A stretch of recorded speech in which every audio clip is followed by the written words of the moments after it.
சமாதானம் உங்கள் அனைவரின் மீதும் உண்டாவதாக. நாங்கள் ஏற்றுக்கொண்டிருக்கின்ற இந்த சத்திய மார்க்கம் இஸ்லாம் ஒரு அழகான இறை வழிபாட்டு முறைகளை எங்களுக்கு கற்றுத்தந்திருக்கின்றது. தினசரி 5 வேளை தொழுகை, தினமும் 5 வேளை தொழுகை. ரமலான் மாதம் வந்துவிட்டால் உண்ணாமல் பருகாமல், அல்லாஹ்வுக்காக உண்ணாமல் பருகாமல் கடைபிடிக்கக்கூடிய நோன்பு. அடுத்ததாக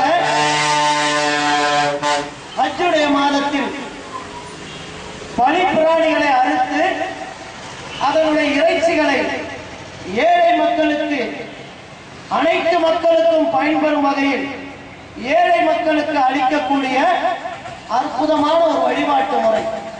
இப்படி நாங்கள் ஏற்றுக்கொண்டிருக்கின்ற சத்திய மார்க்கம் இஸ்லாம் அழகான ஒரு வழிபாட்டு முறைகளை இரவு நேரங்களில் தனிமையில் எழுந்து உள்ளமும் உடலும் புத்துணர்ச்சி பெற, கண்களுக்கு குளிர்ச்சியாக படைத்த இறைவனை அல்லாஹ்வை தனிமையில் வணங்கி அவனிடத்திலே நம்முடைய தேவைகளை கேட்டு பெறக்கூடிய அற்புதமான வழிபாட்டு முறைகளை இந்த சத்திய மார்க்கம் இஸ்லாம் எங்களுக்கு தந்திருக்கின்றது.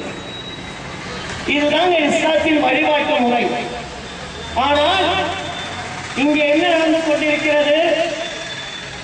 இறந்து போன ஒரு மனிதரை புதைத்து வைத்துக் கொண்டு அதன் மீது ஒரு சமாதியை எழுப்பி வைத்துக் கொண்டு கந்தூரி விழா என்ற பெயரிலே இஸ்லாத்தின் பெயரால் ஒரு வழிபாடு இங்கே நடத்தப்பட்டு கொண்டிருக்கின்றது. அந்த வழிபாடு எப்படி இருக்கிறது? அதை நடத்துபவர்கள் எப்படி இருக்கிறார்கள்? சற்று உன்னிப்பாக கவனிங்க. இதை நடத்துபவர்கள் ஒரு ட்ரஸ்ட் என்று அமைத்துக் கொள்கிறார்கள். அதில் அவர்கள் உறுப்பினர்களாக ஒரு குடும்பத்தில் இருந்து கொள்கிறார்கள்.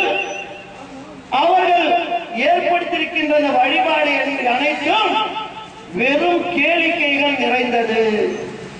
அனைத்தும் மனிதனுடைய நாகரிகத்திற்கு எதிரானது. ஆண்களும் பெண்களும் இரண்டர கலந்து அரங்கேற்றும் சமூக கலாச்சார சீரழிவுதான் இங்கே வழிபாடாக நடந்து கொண்டிருக்கிறது இஸ்லாத்தின் பெயராக. இவர்கள் செய்யக்கூடியவர்களை சற்று கவனித்து பாருங்கள். இஸ்லாம் சொல்லக்கூடிய அழகான இந்த தொழுகை வழிபாட்டு முறையை பேணக்கூடியவர்களாக இவர்கள் இருப்பார்களா என்றால் வெளிப்படையாக கவனியுங்கள்.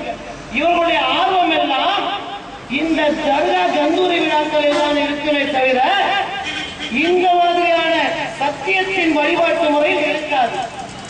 அனைத்தும் கேளிக்கைகள், அனைத்தும் அனாச்சாரங்கள், அனைத்தும் மூட நம்பிக்கைகள். இதுதான் இவர்களுடைய வழிபாட்டு முறையாக இருந்து கொண்டிருக்கின்றது. இஸ்லாத்தின் பெயரால் நடக்கும் இந்த அனாச்சாரத்தை, இந்த அக்கிரமத்தை, இந்த அழிச்சாட்டியத்தை கண்டித்துதான் இன்றைக்கு நாங்கள் இந்த மாபெரும் ஆர்ப்பாட்டத்தை நடத்தி கொண்டிருக்கின்றோம். சற்று சிந்தித்து பாருங்கள், ஏன் இப்படி செய்கிறார்கள்? இந்த போக்கு, இந்த நிலை எல்லா மதத்திலையும் இருக்குங்க, எல்லா மார்க்கத்திலையும் இருக்கிறது. என்ன முறை? ஆன்மீகத்தின் பெயரால், மதத்தின் பெயரால், கடவுளின் பெயரால் மக்களை சுரண்டி பிழைக்கும் கேடுகட்ட பிழைப்புகள். இது எல்லாத்தையும் இருக்குங்க. இன்னைக்கு பாருங்க, நாம நெடுஞ்சாலைகள் நிறைய பார்க்கலாம். நெடுஞ்சாலைகள், இந்த புறவழிச்சாலைகளில் செல்லும் போது நிறைய புறவழிச்சாலைகள் ஏற்பட்டு விட்டது.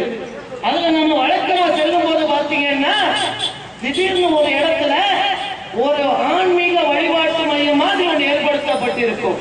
அதுல ஆன்மீகத்தை சார்ந்த ஒரு ஏதாவது உருவம் வைக்கப்பட்டிருக்கும்.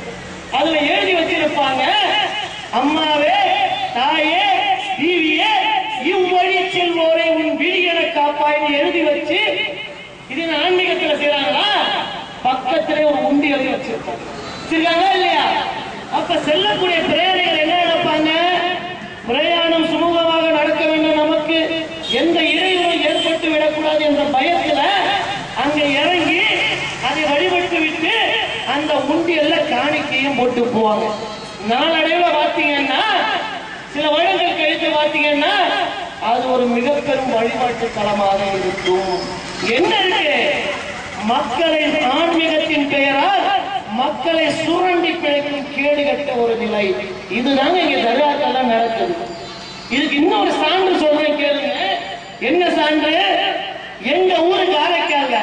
காரைக்கால் இருக்கு பாத்தீங்களா பக்கத்துல? எங்க ஊரில் தர்காக்கள் இருக்கு. அங்க மேதின் பள்ளி தெருன்னு ஒரு தெரு இருக்கு. அங்க தாயிலா பள்ளின்னு ஒண்ணு இருக்குங்க. ஆரிவு நாயகம் என்பவருக்காக கட்டப்பட்ட தர்கான்னு சொல்லுவாங்க.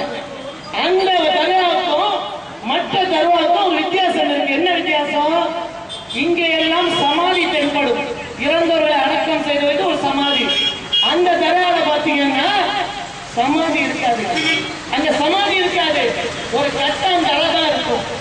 நம்ம கேட்டா என்னப்பா சமாதியை காணோம், வழக்கமா சமாதி வச்சுல சம்பாதிப்பீங்க, எங்க காணோம்னு கேட்டா விளக்கம் சொல்லுவாங்க. இந்த ஆரிவு நாயகர் இருக்காரு, இவர் பாக்தாத்தை சேர்ந்தவர். இன்னைக்கு போய் பாருங்க, இன்றைய தேதிக்கு அங்கேயே உருசு நடந்து கொண்டிருக்கிறது, கந்தூரி விழா நடந்து கொண்டிருக்கிறது. கேட்டா சொல்லுவாங்க இந்த ஆரிவு நாயகம் பாக்தாத்தை சேர்ந்தவர், அவருக்கு சமாதி பாக்தாத்துல இருக்குங்க. அப்புறம் என்னப்பா இங்க காரைக்காலுக்கு வந்த போது இங்க தாங்க உட்கார்ந்துட்டு போனாரு. அந்த இடத்தை புனிதமா வச்சு ஒரு சமாதியை கட்டி சம்பாதிச்சுட்டு உட்கார்ந்து இருக்கிறோம். இப்ப தெரியுதா தர்காக்கள் எப்படி உருவாகிறது என்று? அவருக்கு நம்ம தர்காக்களின் ஆய்வுன்னு ஒருத்தர் புத்தகம் எழுதியிருக்காரு. தமிழ்நாட்டில் தர்காக்களின் ஆய்வுன்னு உங்க நாகூரை சேர்ந்தவர் தான் ஒரு புத்தகம் எழுதியிருக்காரு. அந்த புத்தகத்தை வாசி பார்த்தா அதுல அவர் சொல்றாரு, இந்த ஆய்வு நாயகங்கிறவரு இந்தியாவுக்கு வந்ததே கிடையாது. அவர் சொல்றாரு, இந்த நாகூரை சேர்ந்தவர் தான் எழுதியிருக்காரு. அவர் சொல்றாரு, இந்த பாக்தாத்தை சேர்ந்த ஆரிவு நாயகர் குறிப்பிடவரு இந்தியா பக்கம் வந்ததே கிடையாது. இப்ப தெரியுதா ஏன் இப்படி செய்யறாங்க? நீங்க நினைக்கலாம், ஏடா இப்படி ஒரு ஆர்ப்பாட்டத்தை போட்டு மகான்களை ஏசுறாங்களே, பெரியவர்களை ஏசுறாங்களே, இது அநியாயம் இல்லையா, அக்கிரமம் இல்லையா நீங்க நினைக்கலாம். இங்கே உங்கள் சிந்தனைக்கு ஒன்றை நான் முன்வைக்கிறேன்.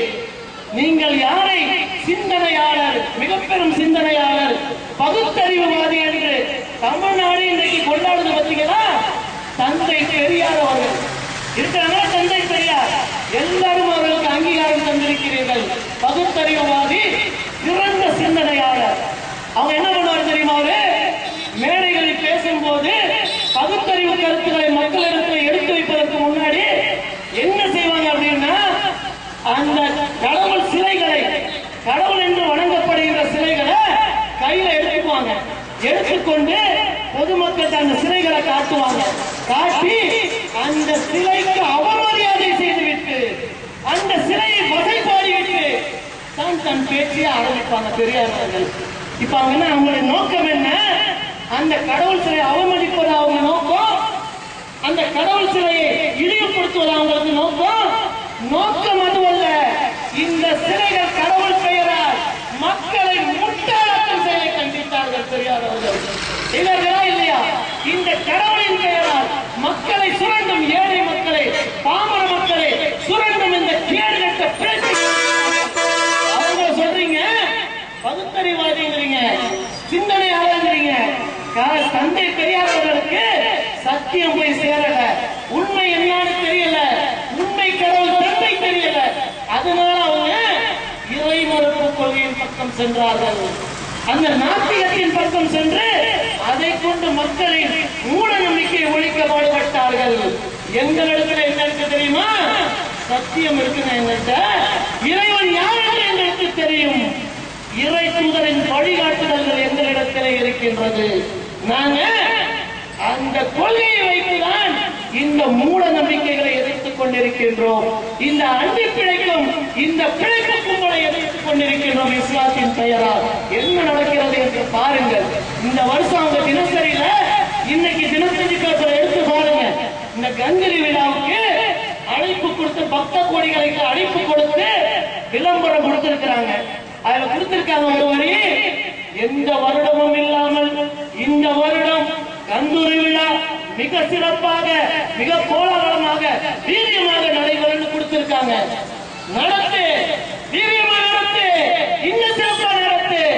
அதற்கு எங்களுடைய இருக்கும், எங்களுடைய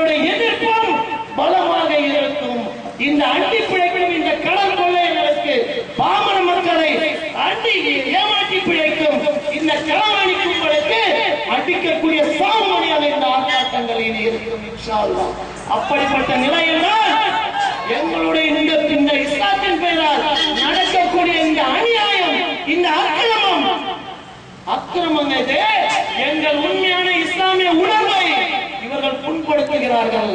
அல்லாஹ்வை தவிர வேறு யாரையும் வணங்கக்கூடாது என்ற எங்கள் உள்ள கிழக்கையை இவர்கள் கொச்சைப்படுத்துகிறார்கள். இஸ்லாத்தின் பெயரால் ஆன்மீக அடையாளத்தை அளித்துக் கொண்டு விளம்பரத்துல பாருங்க, நாகூர் அந்த ட்ரஸ்ட் மூலமா விளம்பரம் கொடுத்திருக்காங்க.